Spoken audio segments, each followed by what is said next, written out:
Hello and welcome to this Red Gaming Tech video. Myself, Amaza. As always, I'm here with the latest from the tech world in the last 24 or so hours. We're going to start things off today with some PlayStation 4 news.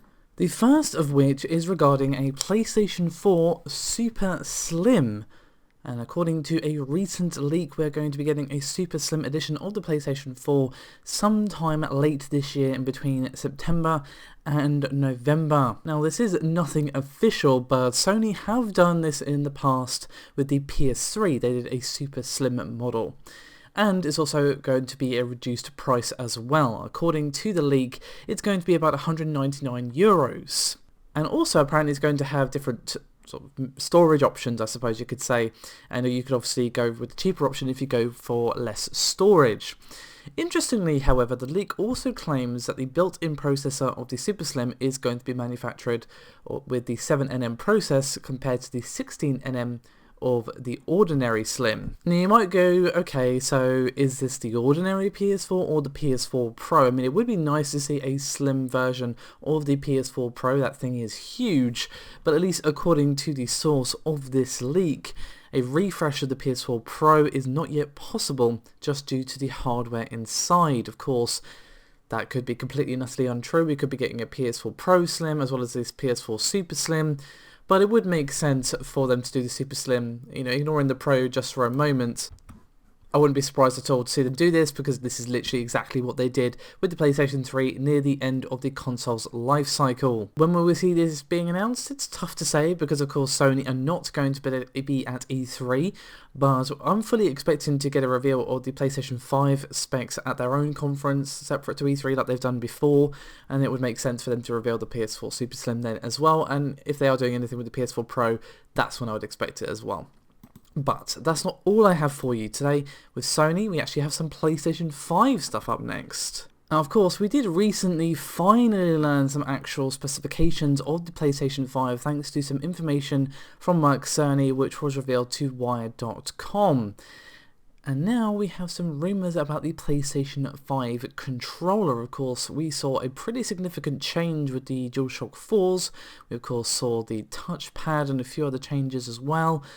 Of course, it's still kept the same sort of layout and that sort of things, but it is very different to the Dualshock 3, and we might be seeing some pretty big changes with the Dualshock 5. Now, according to this new patent, which has been leaked onto the interweb, Sony are looking to implement some kind of biometric parental controls for the PS5. Now, a link to the full patent is going to be in the description below this video, but the language is obviously fairly complicated.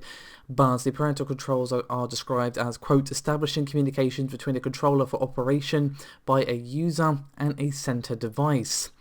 So it's going to have three major components. It's obviously going to scan the user, it's going to store the data, and obviously compare the new scan to the one in storage and process accordingly. So the usage cases for this, I suppose you could say, are pretty obvious, I would say.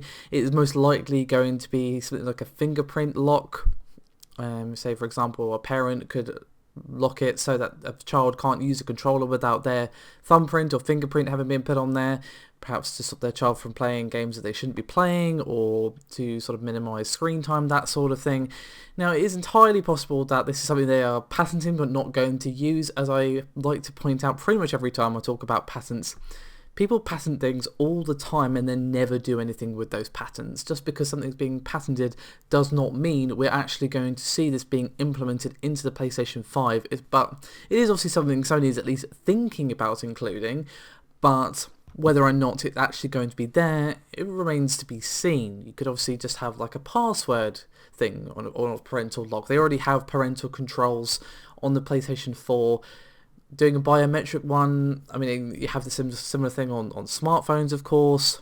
So it's not like it's outside the realms of possibility or all that unusual. It's obviously just a bit of a strange move for a console to do, because obviously we've not really seen anything done in this exact way. Again, they do have parental controls on both systems, that being Xbox and PlayStation. But biometric, obviously, not so much. But again, this might not actually find its way onto the console. We're most likely going to have to wait until we get the full specs to find out exactly what is going on here. Next up, we have something from AMD. Now, you have undoubtedly seen the rumours and leaks that we're going to be seeing a AMD 50th anniversary Ryzen 7 2700X. They were around last week roughly, and now we are seeing several retailers actually list the chips, and they are apparently going to be available on April the 30th, which is actually a day before AMD's 50th anniversary. So if this is true, not going to be all that long before we find out exactly what's going on here.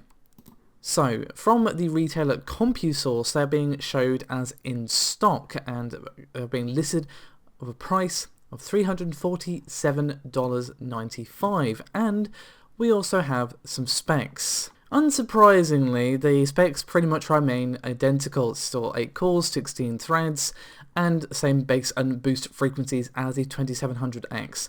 However, I do want to point out that this could be a placeholder. Of course, it's not even officially confirmed yet. So it's very possible that, again, these are just being listed because they don't actually know if there's any difference between the anniversary edition and the original 2700X. But it could very much be the case that it's just a sort of limited edition model that has like different packaging, engraving, a certificate included, or anything, or something along those lines, should I say. But it is also, of course, more expensive than the 2700X. Not much, mind, at least according to this listing. The 2700X was about $329 MSRP, and this is being listed for the $347.95. So again, the price could also be incorrect as well. But let's just say that price is correct. They're charging extra for some engraving or something. I would hope that we'd at least get increased clock speeds, if they can squeeze any out of there. Obviously, increased thread count, that's not going to happen, but increased clock speeds, maybe. Again, it could just be something nice that comes with it, and you're paying for, perhaps a nice little plaque or something along those lines. It's hard to say, but at the moment, these are the specs that are being shown by CompuSource. Of course, we should definitely wait and see for AMD's official announcement before making any judgments, but for the moment, that's what's being said about this particular chip. Next up is something about the GTX 1650 Ti. Now, not all that long ago, I was talking about the GTX 1650 and the leaks of the specifications that we had, as well as some benchmarks and prices for the card. And I discussed in that video how there was a significant gap between the GTX 1650 and, of course, the 1660 and 1660 Ti, and I said, well, it probably makes sense that we're going to be seeing a Ti variant from Nvidia, and if recent listings by the ECC are to be believed, the GTX 1650 Ti is a thing that exists, and there are several variants planned for a launch that is going to be shortly after the 1650. Now, unfortunately, we don't know anything about the specs, other than the fact that this listing shows that a Ti is at least being thought of, I suppose you could say. It is going to be based on the same TU117 core that the GTX 1650 uses. However, the 1650 has a cut down SKU, whereas the GTX 1650 Ti would of course have a fully enabled chip.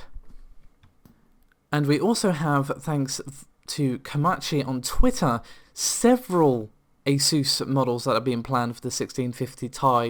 You've got gaming ones, and you've got tough ones, you've got ROG Strix ones, but unfortunately we don't know anything really confirmed about the specs. We can make some assumptions based on what's going on with the 1650, but they would just be assumptions.